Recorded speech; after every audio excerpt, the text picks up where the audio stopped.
আমি এবার এই স্ট্রবেরি প্রথম চাষ করলাম। আমি এটা জয়পুরহাট থেকে চারা নিয়ে আসছি আজ থেকে 3 মাস আগে। এবং কি আমি কিন্তু ফার্স্ট টাইম, আমার যদিও হয়তো অনেক ভুল ত্রুটি হয়েছে, হ্যাঁ, তারপরে আমি আশাবাদী, অনেক আমার ভালো হয়েছে, হ্যাঁ।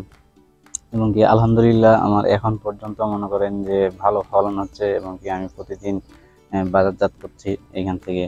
মোটামুটি আপনার কোনোদিন 15 কেজি, 20 কেজি, 25 কেজি, মানে ইয়া নাই আর কি, নির্দিষ্ট আর কি ইয়া নাই। তবে এই পর্যন্ত মোটামুটি আমার 7 থেকে 8 মণ বিক্রি হয়েছে। এবং আশা করি যদি আমার গাছটা আরো 1 মাস বা 20 দিনের মতো থাকে, তাহলে আশা করি আমি আরো হয়তো 10 মণ বিক্রি করতে পারবো এখান থেকে।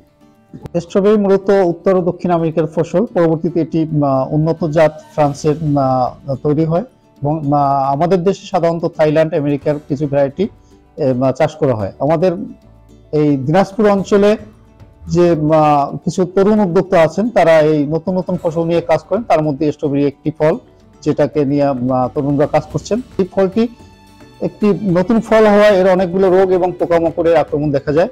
কিন্তু আমাদের তরুণরা, আমাদের যে আমরা পরামর্শ দিয়ে থাকি হর্টিকালচার সেন্টার থেকে, এখানে সাধারণত যোগাযোগ না রাখার কারণে তারা বিশেষ করে এই ফল চাষ করতে গিয়ে ক্ষতিগ্রস্ত হচ্ছে।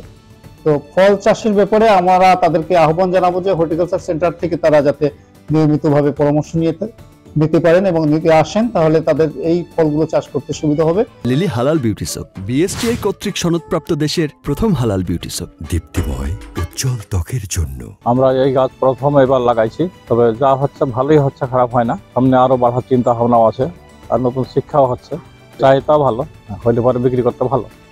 এখানে আমরা বাগানের পরিচর্যা করি, বাগান ফলগুলো যেন ভালো থাকে, মহাজনেরও যেন মানে এখানে যা ফল ভালো হয়, উৎপাদন যা ভালো হয়, মহাজনেরও মানে কিছু আসে, আর আমরাও কিছু পাই এখান থেকে। মানে আর বাগান কেবল নতুন লাগাইছি আর কি।